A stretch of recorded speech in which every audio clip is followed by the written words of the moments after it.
All right, guys. Today we're going to talk about Muscletech old school. If you've been around, if you're over probably, I would say 30 years old, you know the Muscletech stuff, the old school, Jay Cutler, Phil Heath, Branch Warren, Johnny Jackson.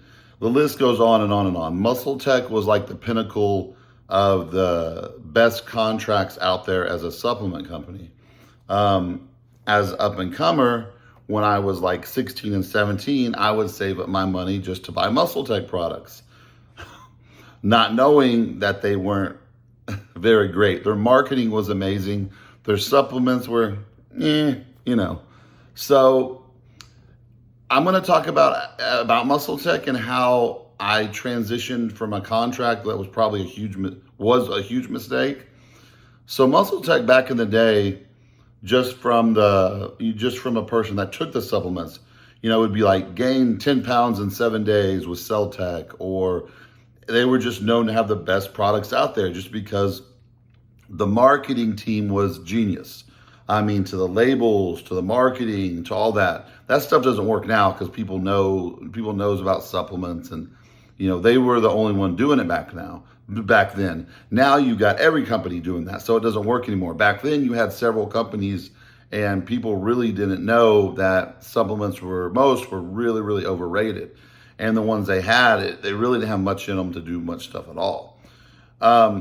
So as a young competitor, like that would be your dream, to become a Muscletech athlete, to become, on your road to become a bodybuilder. A Muscletech contract would be something that would be like, oh my gosh, I'm with Muscletech, I'm legit. You get the whole jumpsuit, you get the whole gym bag, Muscletech. That was like the bomb. Besides, they paid well. They paid a good salary. And if you were with Muscletech, literally everybody knew who you were. They did those before and after ads always. They would do the before picture before you started prep, the after picture literally right after you get off stage, because they would have the crew come to the show, whether it be nationals, USAs, or whatever you're doing. A mistake I made, though, I was with a company at the time called Diamond Nutrition. At that time, they were an amazing company. I can't speak for them now because things have changed a lot. I don't like their products now, but hey, that's just my opinion, and I make my own supplements now. But Diamond Ties at that time, I was literally the only male athlete they had, and I got that contract because my friend Amanda Savell, which I dated for a short period of time, also, she was with them, and then she got me on with them. I literally had my mom take pictures of me, and then she brought an envelope to the owners over there, and they said, yeah, we're interested in him. There wasn't any camera phones or any of that stuff back then, so they were interested in me. I already won one show when I was 18, so we set up a meeting with them when I was 19, and they said, yeah, let's get something started, and got signed under contract. And right away, they put me in ads. I was known as the Expand guy. That was their top product, called Expand. And it was an amazing product. It's just like a pump product today. But then there wasn't that many pump products like that. So it was a really awesome product. And it's kind of a fun fact. The athlete they had before me, the guy they sponsored before me, it's been a few years, was Craig Titus. I think we all know who Craig Titus is. I mean, he's, I think, serving pretty much life for, the murder of Melissa James with, his wife at the time, Kelly Ryan, which is now out. She got out a few years ago. But they were kind of skeptical taking on another athlete because Craig Titus was such a pain to deal with. And I'm like, listen, I'm not Craig Titus. I want this. This is like a legit, I work hard. So they treated me really, really well. I remember Diamond Ties' headquarters was in Dallas, where I'm at. So I got to go by their headquarters with my truck at that time, go to the warehouse, and they would literally let me load up my whole truck with as much supplements as possible, okay? And they knew I wasn't going to take all those supplements. It was humanly impossible, but they didn't care because they treated me well. And I remember I used to go to certain gyms, North Arlington Golds, South Arlington Golds. And when I would pull up to that gym, people knew my truck. They would come right out and I would be selling all the products half price out of my car. I would make literally 5,000 to 10,000 a month just selling the products. So I'm sorry, I'm really hoarse today. So I was doing really well with them. I was in a lot of photo shoots. I even got one over here. Awesome. They did a huge ad campaign. This was like one of the ads back in the day. Y'all probably saw this ad and another, a lot of other ads like this in the magazines. And I mean, I was at the Arnold Classic, the Olympia. I was the only guy at the booth usually, and then they would hire like 15 girls to work the booth with me. So I was like the only guy with 15 girls. How awesome was that?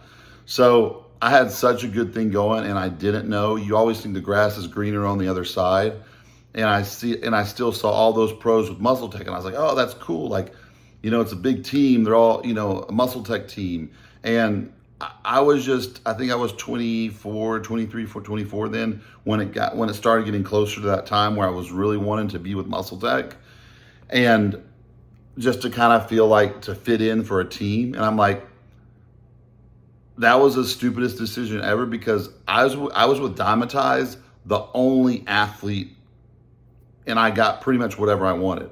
They treated me like gold, okay? Then you go with the Muscletech, and you're just like a little small nothing compared to all these other guys. They had about 40 or so athletes. They had literally every top pro and every top national guy. At that time, top national guys mattered. Now they really don't, because they don't keep up with them anymore. So I made that decision to go to Muscletech like last minute after a junior national show, and it was a horrible decision, okay? I was with Muscletech about 2 to 3 years after that, but then they dropped all their athletes at once. I'm talking about every single athlete. They sent out a mass email to about 40 of us that literally dropped us all. I mean, I don't know if their sales weren't doing good. I can't remember the exact thing, but they dropped everybody. They kept, I think, Jay Cutler, Branch Warren, and Johnny Jackson. That's all they kept.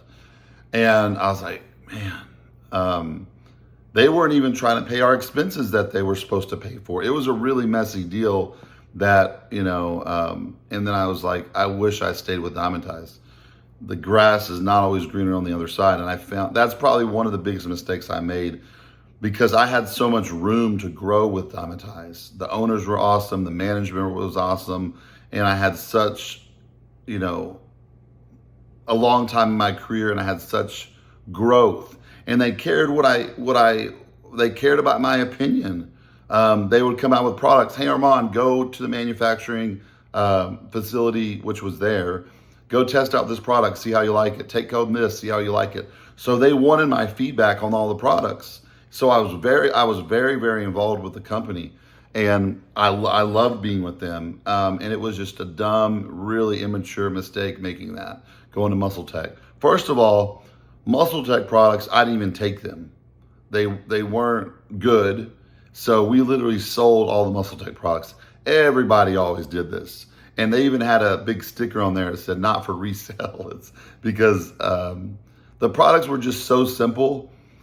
Like a creatine pill, they would call it like Gakic or something like that. And like this big, pretty bottle with these big blue pills that you thought was going to do all this, special tricks and stuff. And yeah, that was a big mistake. But I've been asked lately by several people to talk about the good old Muscletech days. And it was cool when you're with the company, because when you went to a show to compete, like when you walked in with that Muscletech jumpsuit and bag, people were just like, wow, that's a man right there. Because I remember I used to do the same thing when I saw someone at a show and they had that jumpsuit and bag. I was like, that's a man right there. They're with Muscletech. So that's what people, it was just the whole status thing of being with Muscletech. And, if I really, I should have had some sort of guidance at that time or something. I've never had managers. I've made all my business decisions on my own. And with bodybuilding, a lot of people don't have managers because the money's not that big. So the money you do make, your managers would get a cut and then you wouldn't get that much. So that's one thing I really, really regret. Don't get me wrong. I did have fun with Muscletech. I met a lot of good people. We were kind of like a team, so we were around each other a lot. I did have fun with them, traveling, doing shows, just the hangout, being part of a group. But those were the good old days. Muscletech, they revamped and stuff. They're like, I think like a Walmart brand now. They're not really like in the bodybuilding scene anymore. But that was one of the biggest bodybuilding, it was literally the biggest bodybuilding brand of that time, of that era around. Because I remember in the magazines growing up looking at all these guys, Eric Fromm, all these guys with Muscletech. That was probably early 2000s. And then I was with them all the way till about 2000 and I think 9 or 10 is when they dropped everybody. And that was kind of like the end of Muscletech, which was really sad. And I was devastated. I was left without a sponsor, and that was a top sponsor. And then after that, that's when it started, it was harder and harder to get legit sponsors because the supplement industry and the whole bodybuilding industry was just changing so much. And so I always think back on that and I was like, what if I just stayed with Diamond Ties? How much would I have grown with them and advanced? And I think they would have gone a long way, but it was still a good experience to be with the Muscletech. You live and learn. You can't make, every right decision business-wise, especially in bodybuilding, especially when you're young and you have all these things thrown at you. You got to understand during that time too, there was all these other supplement companies too throwing, hey, you want to sign a contract with us, and you're looking at the contract and you had so many options. It's not like that these days. They do ambassador programs where you can sign up with pretty much any company. They give you a coupon code and you just give out your coupon code and you make sales that way. That doesn't do anything. We did photo shoots and we got paid a salary. We had obligations to go work the Arnold, the Olympia, like nationals, which was a blast because with Diamond Ties, this is another big deal. With Diamond Ties, when I went to those shows, Diamond Ties had some of the biggest booths. And the convention centers, how tall those ceilings are. I had my pictures in those ads hung from every single corner. And it was just such a cool thing just to look. I don't think I really got to experience just like, wow, just this is amazing because I was so just caught up in like, this is normal. This is what's supposed to happen. It didn't come easy for me because I worked really hard for it. So I thought I, deserved it, but I just didn't really sit back and like, wow, like I'm making my dreams come true. Other than the Muscletech contract, becoming with Muscle Mag, the magazine, that was one of my biggest dreams because as a kid, that was my favorite magazine, was Muscle Mag, and that was the magazine I was sponsored by and featured in the most. So that's just some bodybuilding stories, guys. Like I said, I've been asked a lot about the good old Muscletech days and could I share some stories. And yeah, those are a few stories and we had a blast. And I always have those memories to look past on because bodybuilding is not that way now. It is completely different. And I'm just glad I got to live during that time and experience those really, really cool times in bodybuilding. All right, guys, peace out. Comment below. Give me some more stuff to work with. Any ideas y'all want to see videos on. I'm going to try to start doing more videos. I even bought a little microphone. So when I go back to the gym, I'm a little sick now. I can start, doing some workout tips so you can hear me. I did one the other day, but you couldn't hear me that well because I didn't have a little microphone on. So I'm going to try to keep getting better and better at YouTube stuff and advancing because listen, this is going on year 8. People have been begging me to do, I'm not trying to sound conceited, but literally just begging me to do YouTubes. Like, dude, we love your stuff. Please do YouTubes. And now since, like TikToks and all this other stuff, that's not really going to probably be around for long. YouTube's the place to be. Peace out, guys.